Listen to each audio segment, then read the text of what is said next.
welcome to another episode of Jordans and Jazz. We are live. It's another great Tuesday. And let's see, I just want to make sure it sounds like I got my audio right this time.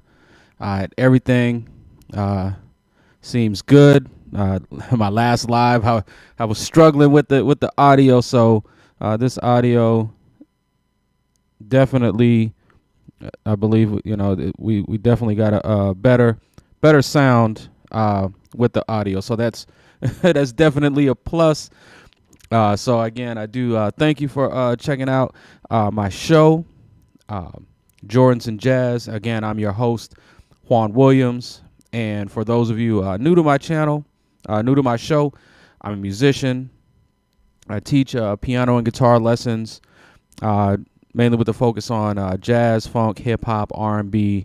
I also worked at an athletic shoe store, and that's really the start of my sneaker collection. I always had a love of sneakers, but working at an athletic shoe store, that really helped me build up my collection, and that's really where it all started.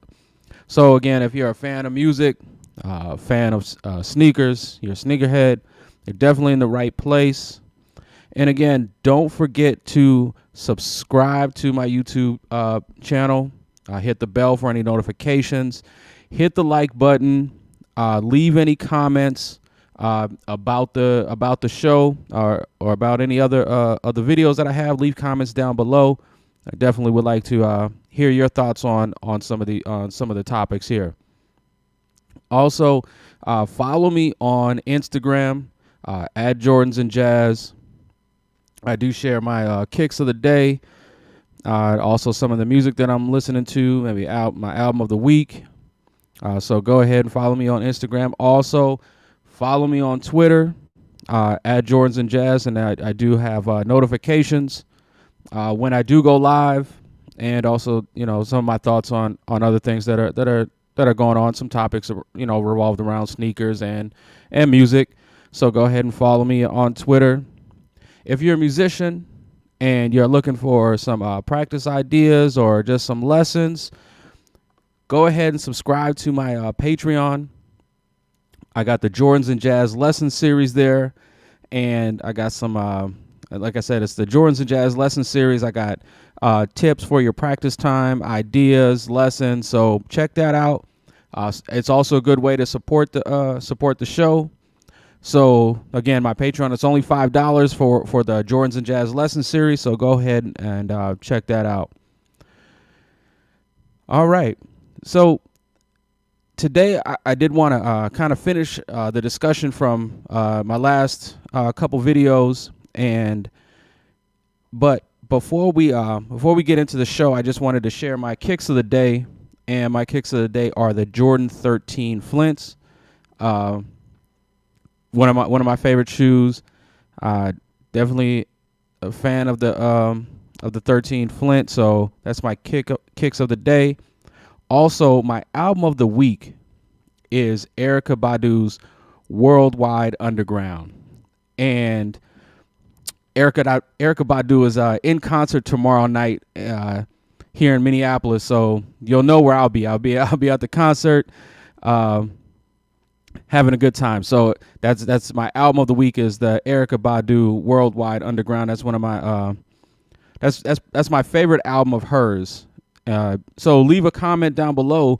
What is your favorite album of Erykah Badu? Okay, so let's kind of just get into the topic and talk about what's been happening, and things have kind of furthered the conversation, especially around, you being canceled or the censorship of artists, right? And so I just wanted to go into one interesting an interesting dynamic that happened, especially so my conversation really revolved around the late 80s with dealing with controversial artists, especially hip hop artists, but there were also rock and roll artists. And one dynamic that was interesting to me was the Guns N' Roses dynamic. And what I mean by that is Axl Rose, who was the lead singer for Guns N' Roses, they had a song called "One in a Million," and in that song, there was some lyrics that that people didn't like, and people thought that, you know, and people labeled Axl Rose racist and homophobic, and some of these terms because of the lyrics in the song. I'm not going to go over the lyrics, but one of the reasons why it was a weird dynamic was Slash, the guitar player, who is biracial, and it's funny to me. Slash did do an interview about, you know, and he was asked about this song, and he questioned it, but he also chalked it up to it being art. And but he did question the lyrics, but he still went on, played with the band. They had a very successful career. He's a well-known guitarist, well-known musician, but he went along with this song. Now let's fast forward. They Guns N' Roses went to what did they do? They went to reissue what was it? What's the album? Oh, so they're gonna reissue that album, Appetite for Destruction, and this was back, I want to say, in 2018. They went to reissue this album, but guess what song they left out? Yep, you guessed it, One in a Million. They decided, based on the lyrics, they decided not to, with the reissue of Appetite for Destruction. They decided not to have that track on the reissued album. And the issue I have a little bit is Slash saying that he wasn't offended by the song, and he had a comment that I didn't really agree with. I'm not gonna repeat the comment. If you want to read the article, you can, or if you Google it, look up the article. Appetite for Destruction, One in a Million, Guns N' Roses, Slash, Axl Rose. You can read what the lyrics were. Axl Rose, and also in the clip that I played in my last video, Ice-T, Ice-T kind of commented on that topic as well, and as though he may not agree with what was said, but he knows that an artist is making art. And now that this brings me to another point, is I think other comedians now are commenting on what Dave Chappelle did, and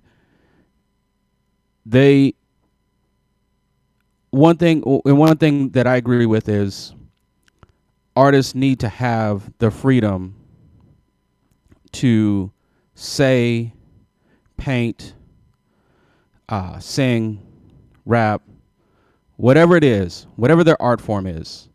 They need to have the freedom to be able to express that art. Like I said, we have the right to, whether we like it or not. Okay, but that freedom, I think it needs to be there. So it was I just wanted to kind of follow up on that topic. So tell me what you think. in the comments about some of the items, or some of my my past videos that have come up. Oh, I did want to actually, yeah. Let me talk. I just want to talk about sampling versus live instruments. And I read a comment where it said there was a fine line between getting inspiration from another piece of art and flat out taking which is true.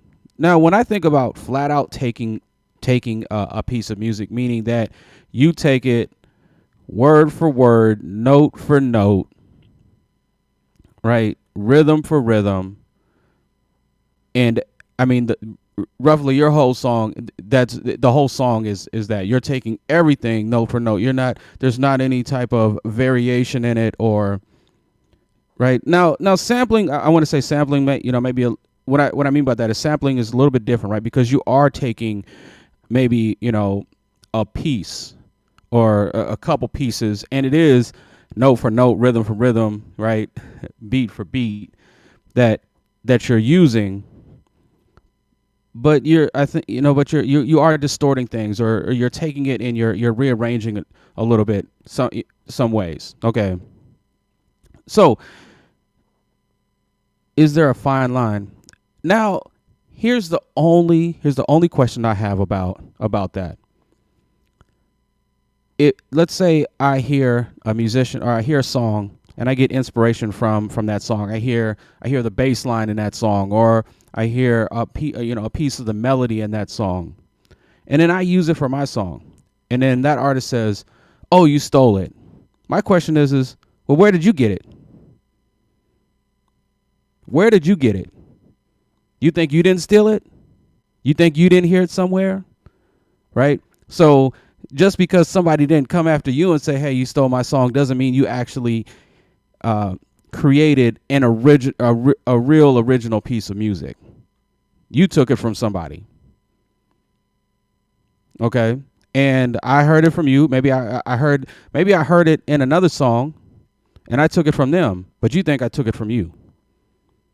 But you took it from them. I took it from them. You say I took it from you.